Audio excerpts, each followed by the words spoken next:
नमः शिवाय। नमस्कार दोस्तों, फरवरी माह का पहला प्रदोष व्रत यानी माघ माह के शुक्ल पक्ष की त्रयोदशी तिथि की शुरुआत 9 फरवरी को शाम 7:25 पर होगी। इस तिथि का समापन 10 फरवरी को शाम 8:34 पर होगा। ऐसे में फरवरी माह का पहला प्रदोष व्रत 9 फरवरी के दिन किया जाएगा। इस दिन रविवार होने के कारण यह रवि प्रदोष व्रत कहलाएगा। पंचांग के अनुसार रवि प्रदोष व्रत पर महादेव की पूजा के लिए शुभ मुहूर्त शाम 7:25 से 8:42 तक रहेगा। इस दिन अर्ध नक्षत्र का योग बन रहा है जो शाम 5:52 तक रहेगा। इस दौरान विश्वकुंभ योग का भी निर्माण होगा जो दोपहर 12:06 तक है। फरवरी माह के महाशिवरात्रि का पर्व भी मनाया जाएगा। इसीलिए महादेव की कृपा पाने के लिए भक्तों को कई अवसर प्राप्त हो रहे हैं। इन सभी में पहला मौका प्रदोष व्रत का है जो 9 फरवरी के दिन रखा जाएगा। प्रदोष व्रत के दिन पूजा करने हेतु सुबह उठें और स्नान ध्यान करें। इसके बाद सबसे पहले एक चौकी लें। चौकी पर शिव पार्वती की तस्वीर या मूर्ति स्थापित कर दें। अब शिवलिंग पर शहद, घी और गंगा जल से अभिषेक करें। शिव जी को फूल, बेलपत्र और भांग चढ़ाएं।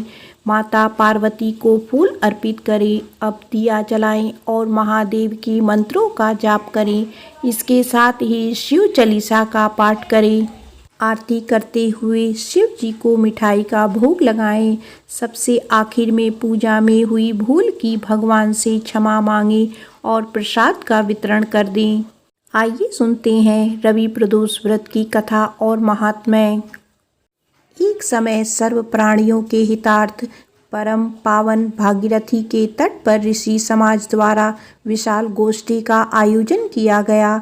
विद्वान ऋषियों की एकत्रित सभा में व्यास जी के परम शिष्य पुराणवेता सूत जी महाराज हरि कीर्तन करते हुए पधारे।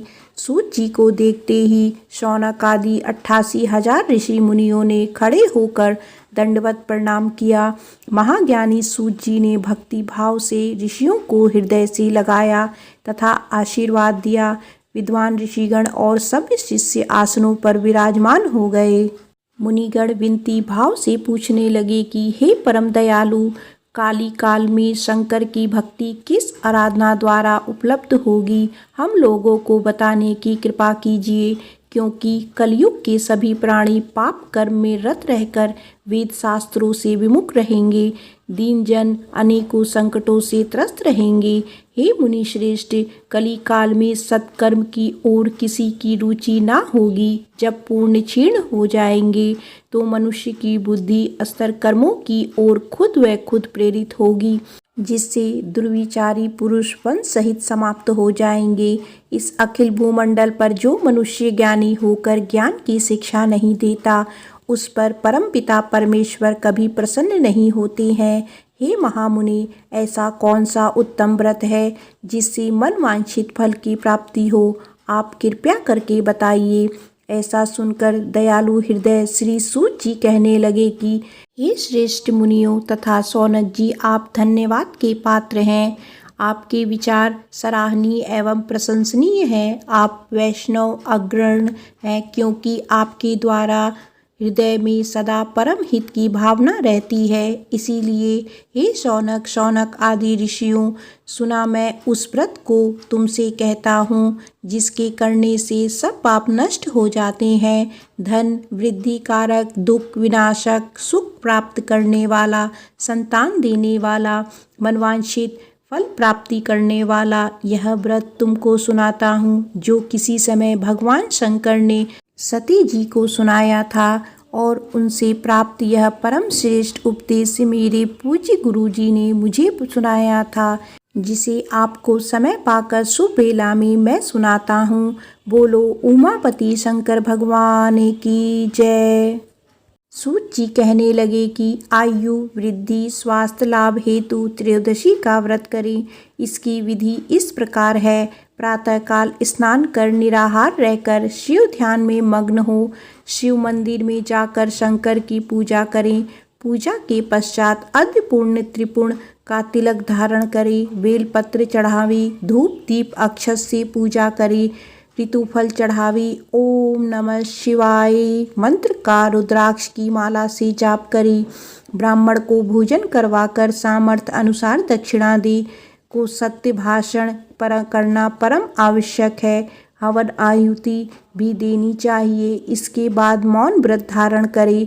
वर्ती मंत्र ओम ह्रीं क्लीं नमः शिवाय स्वाहा से आहुति दे। इससे अभिष्ट फल की प्राप्ति होती है। वर्ती पृथ्वी पर शयन करे, एक बार भोजन करे, इससे सर्व कार्य सिद्ध होते हैं। श्रावण मास में तो इसका विशेष महत्व है। यह सर्व सुख धन आरोग्यता देने वाला है। यह वर्ती सभी मनोरथों को पूर्ण करता है। हे ऋषिवरों, यह प्रदोष व्रत जो मैंने आपको बताया है, किसी समय शंकर जी ने सती जी को और वेद व्यास मुनि ने मुझको सुनाया था। शौनक आदि ऋषि बोले, हे पूज्यवर महामते, आपने यह व्रत परम गोपनीय मंगलप्रद कष्ट निवारक बतलाया है। कृपया यह बताने का कष्ट करें कि यह व्रत किसने किया और उसे क्या फल प्राप्त हुआ। श्री सूत जी बोले, हे विचारवान ज्ञानियों, आप शिव के परम भक्त हैं।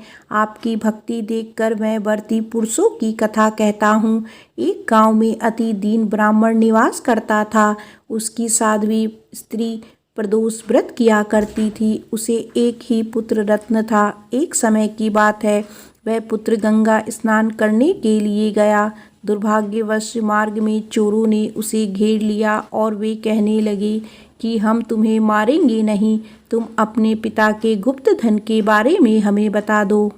बालक दीन भाव से कहने लगा कि बंधुओं, हम अत्यंत दुखी हैं, हमारे पास धन कहाँ है। तब चोरों ने कहा कि तेरे इस पोटली में क्या बंधा है। बालक ने निसंकोच कहा कि मेरी माँ ने मेरे लिए रोटियां दी हैं। यह सुनकर चोरों ने अपने साथियों से कहा कि साथियों, यह बहुत ही दीन दुखी मनुष्य है, अतः हम किसी और को लूटेंगे। इतना कहकर चोरों ने उस बालक को जाने दिया। बालक वहाँ से चलते हुए एक नगर में पहुँचा। नगर के पास एक बरगद का पेड़ था। वह बालक उसी बरगद के वृक्ष की छाया में सो गया। उसी समय उस नगर के सिपाही चोरों को खोजते हुए उस बरगद के वृक्ष के पास पहुँचे और बालक को चोर समझकर बंदी बना राजा के पास ले गए। राजा ने उसे कारावास में बंद करने का आदेश दिया। उधर बालक की माँ भगवान शंकर जी का प्रदोष व्रत कर रही थी। उसी रात राजा को स्वप्न हुआ कि यह बालक चोर नहीं है, प्रातःकाल ही छोड़ दो, नहीं तो आपका राज्य वैभव सब ही नष्ट हो जाएगा।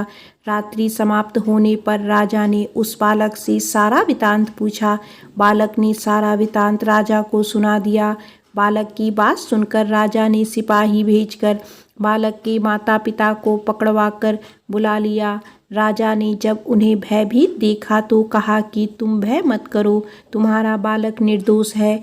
हम तुम्हारी दरिद्रता देखकर 5-5 गांव तुमको दान में देते हैं। शिव की दया से ब्राह्मण परिवार अब आनंद से रहने लगा। इस प्रकार जो कोई इस व्रत को करता है उसे आनंद की प्राप्ति होती है। प्रेम से बोलो उमापति शंकर भगवान की जय। आइए सुनते हैं प्रदोष व्रत की कथा। प्राचीन काल में एक गरीब पुजारी हुआ करता था। उस पुजारी की मृत्यु के बाद उसकी विधवा पत्नी अपने भरण पोषण के लिए पुत्र को साथ लेकर भीख मांगती हुई शाम तक घर वापस आती थी। एक दिन उसकी मुलाकात विदर्भ देश के राजकुमार से हुई, जो कि अपने पिता की मृत्यु के बाद दर दर भटकने लगा। उसकी यह हालत पुजारी की पत्नी को देखी नहीं गई। वह उस राजकुमार को अपने साथ अपने घर ले आई और पुत्र जैसा रखने लगी। एक दिन पुजारी की पत्नी अपने साथ दोनों पुत्रों को शार्दुल्य ऋषि के आश्रम में ले गई। वहाँ उसने ऋषि से शिव जी के प्रदोष व्रत की कथा एवं विधि सुनी। घर जाकर वह भी प्रदोष व्रत करने लगी। एक बार दोनों बालक वन में घूम रहे थे। उनमें से पुजारी का बेटा तो घर लौट आ गया, परंतु राजकुमार वन में ही रह गया। उस राजकुमार ने गंधर्व कन्याओं को क्रीड़ा करते हुए देखा तो उनसे बात करने लगा। उस कन्या का नाम अंशुमति था। उस दिन वह राजकुमार घर देरी से लौटा। राजकुमार दूसरे दिन फिर से उसी जगह पहुंचा जहां अंशुमति अपने माता पिता के साथ बात कर रही थी। तभी अंशुमति के माता पिता ने उस राजकुमार को पहचान लिया तथा उससे कहा कि आप तो विदर्भ नगर के राजकुमार हो ना, आपका नाम धर्मगुप्त है। अंशुमति के माता पिता को वह राजकुमार पसंद आया और उन्होंने कहा कि शिवजी की कृपा से हम अपनी पुत्री का विवाह आपसे करना चाहते हैं। क्या आप इस विवाह के लिए तैयार हैं? राजकुमार ने अपनी स्वीकृति दे दी तो उन दोनों का विवाह संपन्न हुआ। बाद में राजकुमार ने गंधर्व की विशाल सेना के साथ विदर्भ पर हमला किया और घमासान युद्ध कर विजय प्राप्त की तथा पत्नी के साथ राज्य करने लगे। वहाँ उस महल में वह पुजारी की पत्नी और पुत्र को आदर के साथ ले आया तथा साथ रखने लगा। पुजारी की पत्नी तथा पुत्र के सभी दुख व दरिद्रता दूर हो गई और वे सुख से अपना जीवन व्यतीत करने लगे। एक दिन अंशुमति ने राजकुमार से इन सभी बातों के पीछे का कारण और रहस्य पूछा।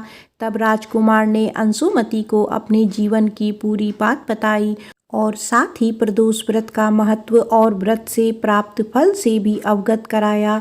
उसी दिन से प्रदोष व्रत की प्रतिष्ठा व महत्व बढ़ गया तथा मान्यता अनुसार लोग यह व्रत करने लगे। कई जगहों पर अपनी श्रद्धा के अनुसार स्त्री पुरुष दोनों ही यह व्रत करते हैं। इस व्रत को करने से मनुष्य के सभी कष्ट और पाप नष्ट हो जाती हैं एवं मनुष्य को अभिष्ट फल की प्राप्ति होती है। प्रेम से बोलो उमापति शंकर भगवान की जय।